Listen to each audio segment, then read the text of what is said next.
waning middle class. More and more people are becoming poor. We are their cattle. We are being bred for slavery. The revolution.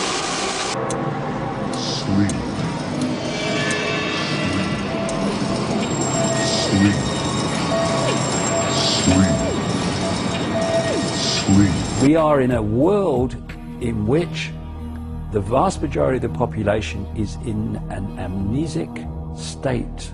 They are in a hypnotic trance because they have been implanted with false information about themselves and the world ever since they arrived.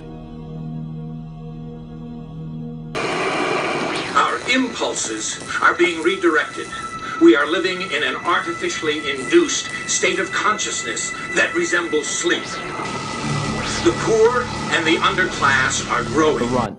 So where's the one place you can go and tell your version of the truth, rail against liars, fakes and propagandists with your own unique propaganda, sign your name to it, and let the whole world know how you feel? That's right, the internet. Perhaps responsible for the most substantial shifts in culture in the last several decades.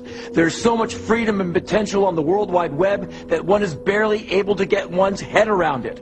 Who in their right mind would dare to regulate or charge websites to be on the internet? Who would dare to rain on a parade so fantastic that many of us would not know what to do without our high-speed connection and our lives on the internet? Actually, some very powerful forces. The people are awake, and so Northcom and Homeland Security are mirroring what's happening in England, Australia, and Italy, and coming in with net surveillance and an attempt to set up Internet 2 to restrict free speech. Time magazine is calling for restricting free speech right now. So the unthinkable is happening. The so-called Western democracies are falling into Hitlerian or almost Lenin-esque censorship and tyranny. Well, the federal government is planning to make internet censorship compulsory for all Australians. Now, controversial websites on euthanasia and anorexia could be banned. This would put our level of net censorship in the same league as China, Cuba, Iran and North Korea. And users will not be able to opt out of the proposed national internet filter. There's about to be a new pair of eyes watching over what internet users in the US are doing online. The country's new cyber czar is supposed to protect the nation's networks from attack, but it'll also give the White House unprecedented surveillance access over the internet. The Cybersecurity Act of 2009, it was put forward earlier this year. It's a bipartisan bill by Senators Jay Rockefeller, a Democrat of West Virginia, and Republican Olympia Snowe of Maine. It would allow the president, as you mentioned, to declare a cybersecurity emergency and to do what's necessary to respond to that emergency, including taking control of the internet if he feels that's the right move. What the NSA is intending to do is nothing more than a sort of 1984 George Orwell type surveillance. They now want to build a cybersecurity army. The House passed a bill to recruit more cyber warriors and to start a new agency to deal with the growing alarm over the United States' vulnerability online. But it sparked concern that this may infringe on people's privacy. Bottom line, we have the former head of cybersecurity last year saying it's a takeover of the internet. We have the White House saying they may shut down the internet during emergencies. This is a pretext. This has nothing to do with true cybersecurity. This is censorship. This is control in the White House's own internal documents. So they use the excuse of outside threats as a way to come in and try to shut down the internet that our country created. So cybersecurity, according to the former head of it, who valiantly resigned, is a Orwellian police state takeover of the internet because the people are communicating with each other and exposing the corruption and saying no to the fraud. This document details how the government is trying to take tighter control over the internet, all in the name of national security. The Cybersecurity Act of 2009 outlines how the government wants to protect their information. But in Section 18, it says the president would be able to order the disconnection of any federal government or United States critical infrastructure information systems or networks in the interests of national security. And it says the digital dictatorship and an image of a man with barbed wire wrapped around him as he sits in front of his computer. It's fashionable to hold up the internet as the road to democracy and liberty in countries like Iran. But it can also be a very effective tool for quashing freedom. If you can control the internet, if you can control the web, if you can control what somebody sees, prevent them, make it much easier to get them to the website of one political party rather than another one, make it difficult for them to look at sites which are the wrong side of the, from your point of view, as an ISP of the abortion debate.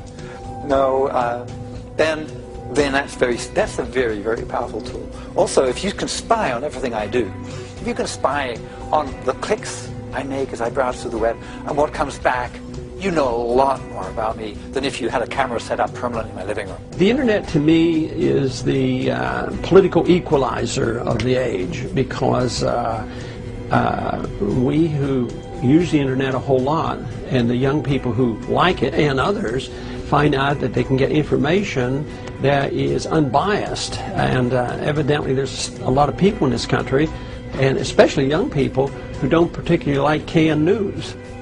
President Obama's Director of National Intelligence, Admiral Blair, who I greatly respect, have labeled cybersecurity perpetrated through the internet as the #1 national hazard of attack on the homeland in West Virginia, in West Virginia, America, anywhere else. So, I mean, it really almost makes you ask the question, would it have been better if we never invented the internet and had to use paper and pencil or what? And the only way we're going to win is if we have millions of people continue to get involved, to raise their voices, and to demand better media. Because if we don't, we're going to lose, and the corporations will seize control of the internet and the future of the media for generations. I don't know, I think some people are too scared or something.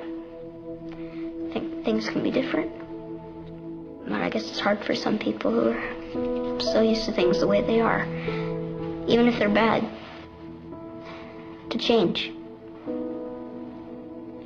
And they kind of give up. When they do, everybody kind of lose.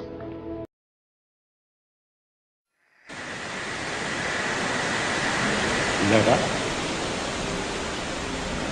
Rome was destroyed, Greece was destroyed, Persia was destroyed, Spain was destroyed. All great countries are destroyed. Why not yours? How much longer do you think your country will last? Forever.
you may know, it's my job to corrupt young people with the contagious, infectious idea of individual freedom.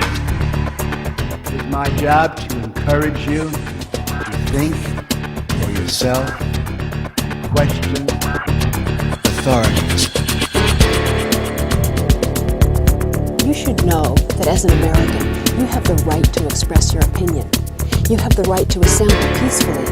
And you have the right to petition government to change things if you think they've gone wrong. The courts have long held that free speech can be limited in rare circumstances. We can't yell fire in a crowded theater if there is no fire because it would endanger public safety. People might be trampled in the chaos. The First Amendment has done just fine with that limit. Ultimately, the right to free speech is the right to be an asshole. And what makes this country great is assholes. The culture we live in today was born into a society where you could take your individual rights and civil liberties for granted. So they don't understand what the country would be like without the First Amendment because they haven't experienced it. And to them, it's just legal jargon, you know. They take all of their freedoms for granted, that they're going to have them and it's never going to end. Well, free speech is a great idea, but we're in a war. Fuck you. There is little value in ensuring the survival of our nation if our traditions do not survive with it. And there is very grave danger that an announced need for increased security will be seized upon by those anxious to expand its meaning to the very limits of official censorship and concealment. And no official of my administration should interpret my words here tonight as an excuse to censor the news, to stifle dissent, to cover up our mistakes, or to withhold from the press and the public the facts they deserve to know. You can't handle the truth! Any reality is an opinion. You make up your own reality. Think for yourself. And they're cowards. I'm on record of saying our judicial system in this country today is a bunch of cowards. They won't let me go to court. They won't let me have my day in front of a jury. Is that the American way?